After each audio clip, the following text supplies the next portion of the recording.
السلام علیکم ورحمۃ اللہ وبرکاتہ۔ معزز ناظرین کرام، آج کی ویڈیو میں حضرت سیدنا ابراہیم خلیل اللہ علیہ السلام اور نمرود کا واقعہ بیان کیا جا رہا ہے کہ کس طرح ان کے درمیان مناظرہ ہوا۔ تو سنیے، حضرت ابراہیم علیہ السلام کی ولادت باسعادت عراق کے شہر بابل میں ہوئی۔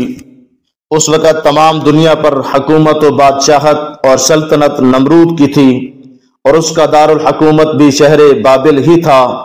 اور یہ نمرود بہت ہی سرکش اور انتہائی احمق، بے وقوف اور ظالم و جابر بادشاہ تھا۔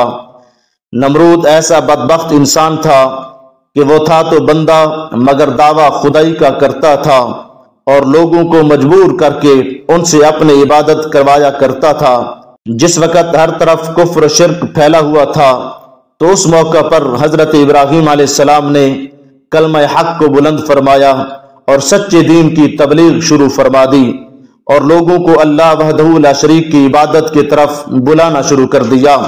اس سلسلے میں ایک بار حضرت ابراہیم علیہ السلام اور نمرود مردود کے درمیان توحید کے موضوع پر مناظرہ شروع ہوا۔ اللہ رب العزت نے اس مناظرے کا تذکرہ تیسرے پارے میں سورہ بقرہ میں بیان فرمایا ہے۔ اب سنیے اس ایمان افروز مناظرے کی تفصیل کیا ہے۔ ہوا کچھ یوں تھا کہ ایک بار شہر بابل میں قحط سالی پڑ گئی، بارشوں کا سلسلہ رک گیا، جس کے نتیجے میں اناج ختم ہونے لگا اور لوگ مشکلات کا شکار ہونے لگے۔ ایسے مشکل حالات اور مشکل وقت میں نمرود نے یہ سیاست کھیلنا شروع کر دی کہ غلے اور اناج کے تمام ذخیروں پر اپنا قبضہ جمانا شروع کر دیا، اور اس میں وہ کامیاب بھی ہو گیا۔ چنانچہ جب تمام ذخیروں پر قبضہ کر لیا، تو اب جو کوئی بھی غلہ لینے آتا، کھانے پینے کی اشیاء یا کوئی رقم لینے آتا، تو نمرود اس سے پہلے یہ پوچھتا کہ بتا تیرا رب کون ہے؟ تو لینے والا سامنے سے کہہ دیتا کہ میرا رب تو ہے، تو نمرود اسے غلہ دے دیتا۔ یہ سلسلہ اسی طرح جاری ہی تھا کہ اسی دوران جناب حضرت سیدنا ابراہیم خلیل اللہ علیہ السلام بھی نمرود کے دربار میں غلہ لینے کے لیے تشریف لائے۔ تو اس وقت حضرت ابراہیم علیہ السلام اور نمرود کے درمیان یہ مناظرہ ہوا، اور اس مناظرے میں حضرت سیدنا ابراہیم علیہ السلام کی اصل ایک ہی دلیل ہے، وہ یہ کہ رب وہ ہوتا ہے جو قدرت کاملہ اور اختیار کل رکھنے والا ہو، وہ کسی کا محتاج نہ ہو، اور صرف کائنات میں ایک ہی ہستی ہے جو کائنات میں مکمل قدرت و اختیار والی ہے۔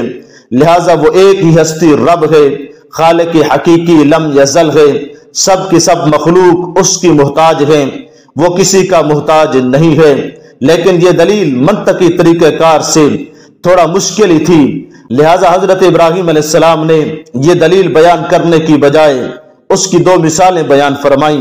اس کی وضاحت یہ ہے، چنانچہ جب نمرود مردود نے پوچھا اے ابراہیم اب بتاؤ کہ آپ کا رب کون ہے، اس پر حضرت ابراہیم علیہ السلام نے فرمایا ربی الذی یحیی و یمیت، کہ میرا رب وہ ہے جو زندگی دیتا ہے اور موت دیتا ہے۔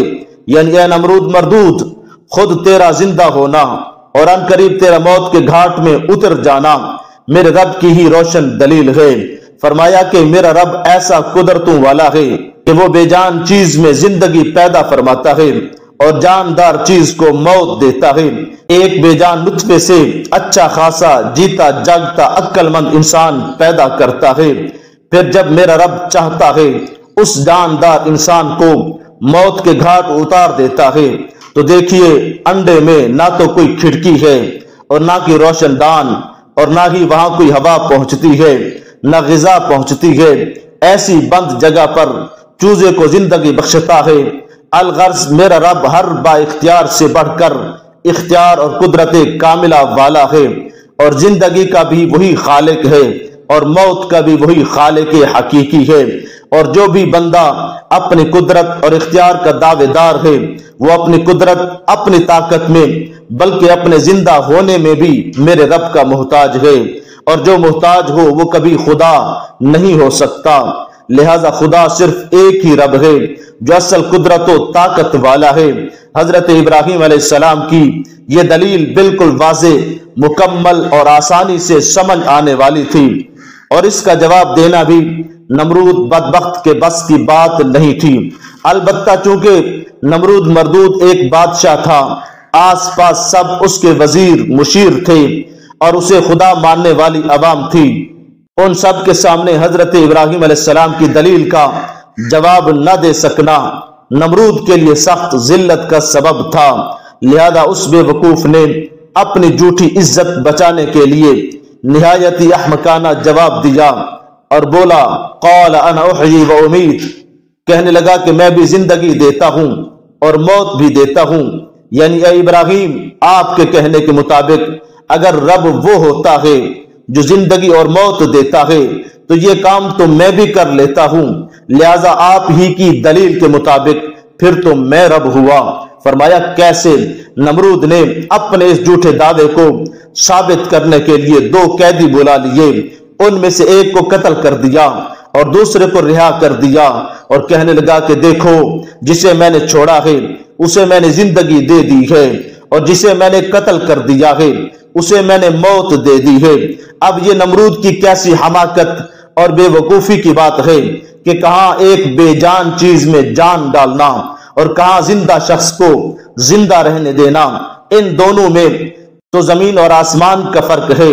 اگرچہ عقل مند اس کی احمقانہ دلیل سے سمجھ سکتے تھے کہ حضرت ابراہیم علیہ السلام کی دی ہوئی دلیل پختہ اور واضح اور مضبوط ہے، مگر اس پر نمرود کی یہ ظالمانہ حرکت کیسی حماقت پر مبنی ہے۔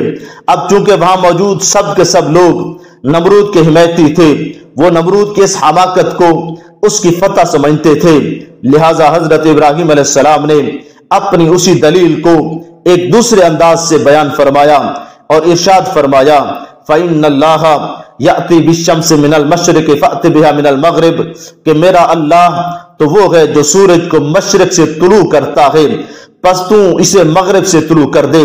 یعنی اے نمرود مردود، بے جان جسم میں جان پیدا کرنا تو تیرے بس کی بات ہی نہیں ہے۔ اے رب ہونے کے جھوٹے دعوے دار، تو اس سے آسان کام ہی کر کے دکھا دے، وہ یہ کہ سورج ایک بے جان جسم ہے، یہ مسلسل حرکت کرتا رہتا ہے، چلو اس کی حرکت کو روکنا بھی مشکل سہی، تو بس اتنا ہی کام کر کے دکھا کہ سورج مشرق سے مغرب کی طرف جاتا ہے، تو اس کی سمت بدل دے اور سورج کو مغرب سے مشرق کی طرف چلا کر دکھا دے۔ بس یہ سننا ہی تھا کہ نمرود کے ہوش اڑ گئے اور وہ ہکا بکا رہ گیا۔ اس نادان اور بدبخت سے اور تو کچھ نہ ہو سکا، بس ہٹ دھرمی کرتے ہوئے کہنے لگا، ابراہیم جاؤ، میرے پاس تمہارے لیے کوئی غلہ نہیں ہے، آپ اپنے اس رب سے مانگو جس کی تم عبادت کرتے ہو۔ یہ سن کر حضرت ابراہیم علیہ السلام خالی ہاتھ واپس ہوئے اور راستے میں ایک ریت کے ٹیلے سے قریب سے گزر ہوا تو وہاں سے آپ علیہ السلام نے اپنے تھیلے میں ریت بھر لی اور گھر تشریف لے گئے، ریت سے بھرا ہوا تھیلا گھر میں رکھ دیا اور خود آرام فرمانے لگے۔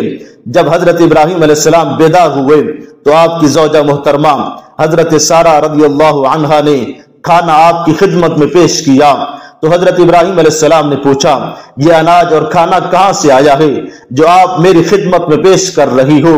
حضرت سارہ نے عرض کیا کہ یہ وہی تو کھانا ہے جو آپ تھیلے میں بھر کر لائے تھے۔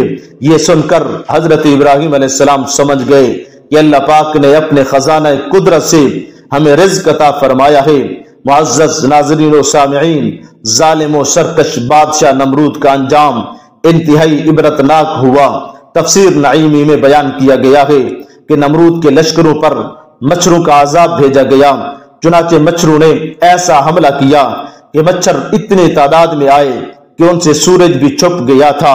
ان مچھروں نے نمرودی لشکروں کے خون چوس لیے تھے، گوشت چاٹ لیے تھے اور نمرود کے علاوہ باقی سب کی ہڈیاں ہی باقی رہ گئی تھیں۔ نمرود اس عذاب الہی کو اپنی آنکھوں سے دیکھتا تو تھا مگر کچھ کر نہ سکتا تھا۔ پھر ایک مچھر نمرود کی ناک کے ذریعے دماغ میں گھس گیا اور پھر 400 سال تک اس مردود کا مغز کاٹتا رہا، اور جب اوپر سے دھمک پہنچتی تو وہ مچھر کاٹنا چھوڑ دیتا اور سکون کرتا، ورنہ کاٹتا ہی رہتا تھا۔ چنانچہ دن رات اس کے سر پر جوتے اور تھپڑ پڑتے رہتے تھے۔ اب اس کے دربار کا یہ ادب بن گیا تھا کہ جو بھی بندہ آتا تھا پہلے نمرود کے سر پر جوتا مارتا تھا، پھر اس کے پاس آتا۔ اس عذاب سے پہلے 400 سال نمرود نے بہت ہی آرام دہ زندگی گزاری تھی اور آرام سے ہی سلطنت و بادشاہت کی تھی۔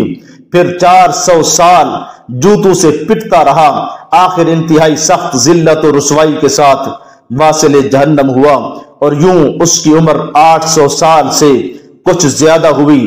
توحید یہ ہے، اللہ پاک ایک ہے، اس کا کوئی شریک نہیں، اللہ پاک بے نیاز ہے، سب اس کے محتاج ہیں، وہ کسی کا محتاج نہیں، نہ وہ کسی کا بیٹا ہے اور نہ اس کی کوئی اولاد ہے، کوئی بھی اس کا ہم پلہ نہیں ہے، کوئی چیز نہ اس کی مثل ہے نہ مثل ہو سکتی ہے، بلکہ حق یہ ہے کہ وہی ایک موجود ہے، باقی وجود عارضی فانی ختم ہونے والا ہے۔ اللہ پاک کے پیدا کرنے سے وجود میں آئے ہیں، جب وہ چاہے گا فنا کے گھاٹ اتر جائیں گے۔ لا موجود الا اللہ، لا مشہود الا اللہ، لا مقصود الا اللہ، لا معبود الا اللہ، وما توفیقی الا باللہ۔